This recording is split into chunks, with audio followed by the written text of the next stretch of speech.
Sanibone bafethu. Njani niyaphila? Sithembe niyaphila. Mfowami Khonzo nibingelelayo. Thanks for being here supporting my channel ku TikTok na ku YouTube. Ngiyabonga. Ngicela abangasubscribe la ku YouTube basubscribe baphinde bafollowe na ku TikTok. Ngiyabonga kakhulu. Thank you. Bafethu, wema MK amahle. Nimenzani uGeneral Sibiya? Nimenzani umshedisi? Nimenzani? Uyakhala nge-MK. Hey. Uyakhala nge-MK ukuthi MK ibonakala engazuthi impela iyona le emqhatha kangaka nomphakathi.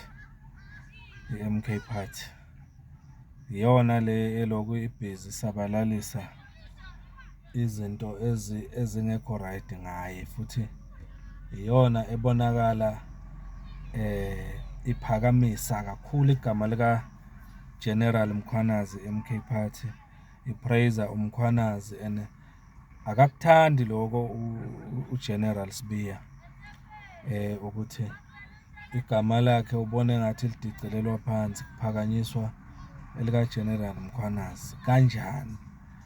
Ngiyabona imphatha kabi lento, imphatha kabi ngempela umshedisi. Ngimlalele kahle ngamuzwa ukuthi so lento lena ke mangibheka mina ngoba indlela echaza ngayo nakuba ngenabufakazi uthi akanabufakazi, kodwa uthi uyakholelwa ukuthi uGeneral Mkhwanazi unento ayenzayo ukuze apraiswe ngabantu kangaka, and leyo nto ayenzayo uGeneral Mkhwanazi ayikho semthethweni, ayikho right futhi ukuthi abantu bamlandele kangaka, abe ne-following kangaka, apraiswe kangaka ku-social media. Kumphatha kabi lokho yena njengoba General Sibiya ukuthi kwenzeka into efana naleyo. Manje-ke umbuzo uthi MK Party uma ngabe uSibiya ekhuluma kanje, umbono wakho uthini? Ingabe lokho akuchazi yini ukuthi iMK Party njengamanje umshedisi uyibheka njengephathi okuyiyona esupportwa ubaba uMkhwanazi, noma iMK Party inendlela yokuthi hehe ubaba uMkhwanazi ukuthi azosebenza kuyo noma azojoyina yona? Ngoba yiloko mawungabheka nje uzothi uGeneral Sibiya uMkhwanazi unobuhlobo obuthile nomama uColleen Makhubele.